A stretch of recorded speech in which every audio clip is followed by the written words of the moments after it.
ನಮ್ಮ NDA ಅಭ್ಯರ್ಥಿಯಾದಂಥ ಸುಧಾಕರ್ ಅವರು ಇವತ್ತು ಲೋಕಸಭಾ ಚುನಾವಣೆಗೆ ಅಭ್ಯರ್ಥಿಯಾಗಿ ನಿಂತಿದ್ದಾರೆ. ಇವತ್ತು ಬೆಳಗ್ಗಿಂದಲೂ ಅವ್ರನ್ನ ನೆಲಮಂಗಲ, ತ್ಯಾಮಳ್ಳು, ಸೋಂಪುರದಿಂದ ಈಗ ಇಲ್ಲಿ ಬರ್ತಾ ಇದ್ದಾರೆ. ಇವ್ರನ್ನ ಅದ್ದೂರಿಯಾಗಿ ಸ್ವಾಗತಿಸಲು JDS ಹಾಗೂ BJP ಎಲ್ಲ ಕಾರ್ಯಕರ್ತರು ಇಲ್ಲಿ ರೆಡಿಯಾಗಿ ನಾವು ನಿಂತಿದ್ದೀವಿ. ನಮ್ಮ ಹೋಬಳಿಲಿ 32,000 ಓಟ್ ಇದೆ. 18ರಿಂದ 20,000 ಓಟನ್ನು JDS BJPಯಿಂದ ನಾವು ಈ ಬಾರಿ 20,000 ಲೀಡ್ ಕೊಡ್ತೀವಿ ಅಂತ ಈ ಸಂದರ್ಭದಲ್ಲಿ ಹೇಳಕ್ಕೆ ಇಷ್ಟಪಡ್ತೀನಿ. ಈ ಬಾರಿ JDS ಮತ್ತು BJP ಹೊಂದಾಣಿಕೆ ಇದೆ. 23-24,000 ಓಟಿಂಗ್ ನಡೀತದೆ. 3,000 4,000 ಅವ್ರು ತಗೊಂಡ್ರೆ ನಾವು 20,000 ಓಟ್ ಲೀಡಿಂಗ್ ಕೊಡ್ತೀವಿ. ಕಾಂಗ್ರೆಸ್ ಪಕ್ಷದ ಗ್ಯಾರಂಟಿಗಳು ಈ ಚುನಾವಣೆಯಲ್ಲಿ ಅಪ್ಡೇಟ್ ಆಗಲ್ವಾ? ಅದೆಲ್ಲ ಬೋಗಸು.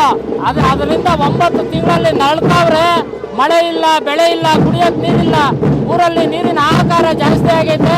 ಆ ಕಾಂಗ್ರೆಸ್ ಸರ್ಕಾರ ಬಂದು, ಆ ದಲಿತರ ಸರ್ಕಾರ ಬಂದು ಮತ್ತೆ ಈ ತೊಲಗಿದ್ರೆ ನಾವೆಲ್ಲ ಕಾರ್ಯಕರ್ತರು ಸುಭಿಕ್ಷವಾಗಿರ್ತೀವಿ. ಚಿಕ್ಕಬಳ್ಳಾಪುರ MLA ಅವನೊಬ್ಬ ಪುಟ್ಟದಾಸ, ಅವನಲ್ಲಪ್ಪ ಇಲ್ಲಿ ನೆಲಮಂಗಲದಾಗ ಒಬ್ಬ. ಇವ್ರನ್ನೆಲ್ಲ ನಂಬ್ಕೊಂಡು ಜನ ಯಾರು ಮರಳಾಗಲ್ಲ.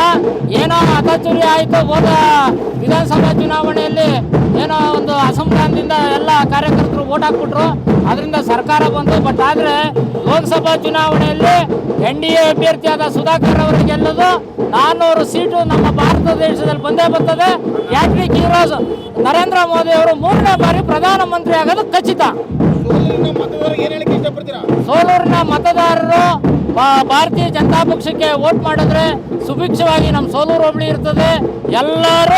ನಾವೆಲ್ಲ ಮಳೆ ಬೆಳೆ ಆಗಿ ಸುಭಿಕ್ಷವಾಗಿರ್ತೀವಿ. ಅದರಿಂದ ಖಂಡಿತ ಎಲ್ಲ ನಮ್ಮ ಮತದಾರ ಬಂಧುಗಳು, ನಮ್ಮ ಸೋಲೂರು ಹೋಬಳಿ ಎಲ್ಲ ಮತದಾರ ಬಂಧುಗಳು BJPಗೆ ವೋಟ್ ಮಾಡ್ತಾರೆ ಅನ್ನೋದು ನಮಗೆ 100ಕ್ಕೆ 100 ಸತ್ಯವಾದಂಥ ಮಾತು. ನನ್ನ ಹೆಸರು MS ರೇಣುಕಾ ಪ್ರಸಾದ್, ಬಾನವಾಡಿ ಗ್ರಾಮ ಪಂಚಾಯತಿ ಉಪಾಧ್ಯಕ್ಷರು. ನಮ್ಮ ಇವ್ರದ್ದು